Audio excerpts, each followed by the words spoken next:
First off, Antony, are you headed to London for this? I hope so. We'll see what happens. Cool. Okay, so is it fair enough to say that this will effectively be a referendum on Brexit? Look, clearly it'll be the dominant issue, that the Brexit vote in 2016 has has polarised British politics in a different way than what it was working before. Brexit is clearly the biggest issue, is the driving force that's determining a lot how people vote. It's not the old traditional lines. Increasingly, Brexit is the issue. And so that's what it's about. But the referendum determined that Britain should have Brexit, 52-48 vote. They then had the 2017 election when Theresa May thought she would get a substantial increase in the majority. She didn't. She lost the majority. And the new parliament was then has been unable to resolve Brexit. It's been unable to take the decision to leave Brexit, and it's been unable to work out what sort of Brexit to produce. There's a complete deadlock in this parliament, and essentially this election is being called to resolve that deadlock. So if this is effectively a referendum on Brexit, will there be Conservatives tempted to vote? We've got some of those graphics coming up now. Yeah. So these are the referendum results from back in 2016. 48% Remain, 51% Leave. But opinion polls now saying that 49% are Remainers and 46% Leave, 4% don't know. So it appears opinion has shifted a bit. But if this is a Brexit referendum, if this is effectively a Brexit referendum, will there be Conservatives who want to vote for Corbyn because he's proposing a second referendum, and Labor voters who will want to vote for Johnson because he's got the Brexit plan? Well, Jeremy Corbyn's leadership of the Labor Party has been one of the big problems that's gone on for the last 3 years. The referendum would not have got up in 2016 if the Labor Party had opposed it, but they didn't oppose it. They were very ambivalent about it. Jeremy Corbyn has opposed the EU since the 1970s. He voted against being in the 1970s. So it's a long-standing dispute within the Labor Party on that. The Conservatives are behind Brexit. Now they seem to have settled on a plan which some people want to go further than the plan that Boris Johnson has produced. The Liberal Democrats oppose Brexit and want to repeal the Article 50 withdrawal from the EU. The SNP don't want to leave the EU. The Labor Party is a bit more sort of ambivalent. A lot of Labor Party people are Remainers, but the leadership isn't. And that's causing some difficulty. And the fact that Jeremy Corbyn is not...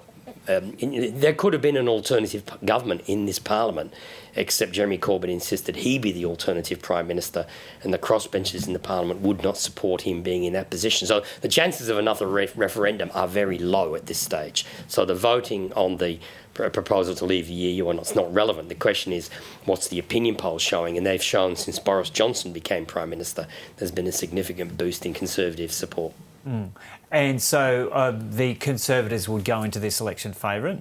They will. Well, they're difficult. The thing that works in their favour is because Labor's had an ambivalent position and Corbyn's not particularly popular, the Liberal Democrats have seen a surge in support. They came second in the European election behind the Brexit Party a couple of months ago. So that's an important thing. But under first past the post, the Liberal Democrats and the Labor Party could split the vote in large parts of Europe, of central England, and allow the Conservatives to win. The Conservatives will lose seats in Scotland to the SNP. They will probably lose seats in Western England to the Liberal Democrats. They'll probably lose some seats in London. So they have to gain seats. And the thing that the Conservatives will be hoping is they can tap into Remain voting in Labor electorates. And they'd also be hoping the split between Labor and the Liberal Democrats and the unpopularity of Jeremy Corbyn will work in their favour. Though everyone will remember, nobody gave Jeremy Corbyn a hope in 2017, but he came very close to victory. He got a respectable result. He still lost badly, but he got a respectable result. Theresa May lost the majority. I think the big difference is Johnson is a much more attractive, a popular figure than Theresa May was, and will be a much better campaigner on a day-to-day basis. Theresa May was very wooden as a campaigner.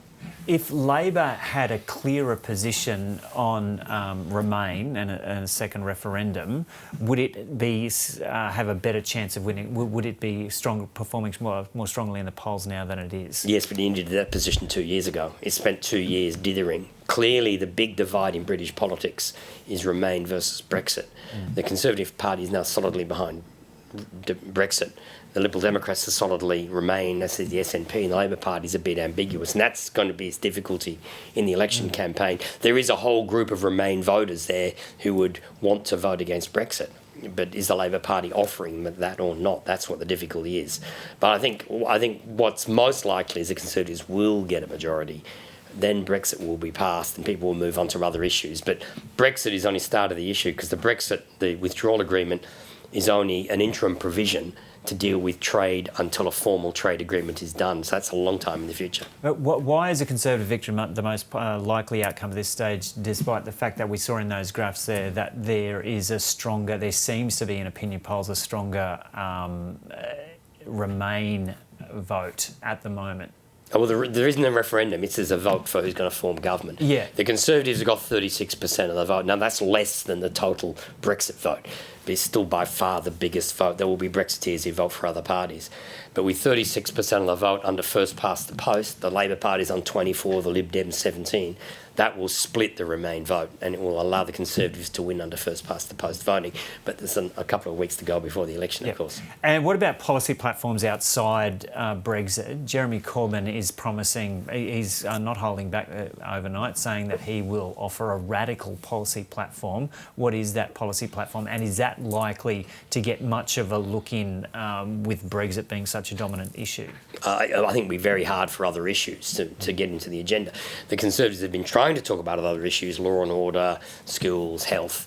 It hasn't got much traction given they've got dominated by Brexit.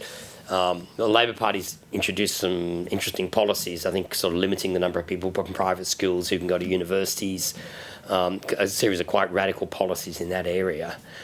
Jeremy Corbyn's always wanted to nationalise the railway network in Britain, and if they leave the European Union, he'll be able to do that. So there's a number of those issues, but I don't think many of those issues are going to get much of a mention except as part of a scare campaign against the other side. The Labor Party will keep raising that the Conservatives are going to slash wages and conditions after Brexit, and the Conservatives will argue Labor's going to do all these socialisation measures after Brexit. So I think other issues will get raised as negatives, but the actual campaign itself is going to be dominated by Brexit. And so you're a numbers man, a numbers expert, a wizard with the numbers. How do the numbers stand at the moment in the UK Parliament, and where, you've mentioned one geographic area there, where are the likely problems for Labor? The problems for Labor is Britain's very much divided by region. The Labor seats dominate in the north of England. The Conservatives have very few seats in the north of England. But a lot of the north of England voted to Brexit, voted to leave the EU.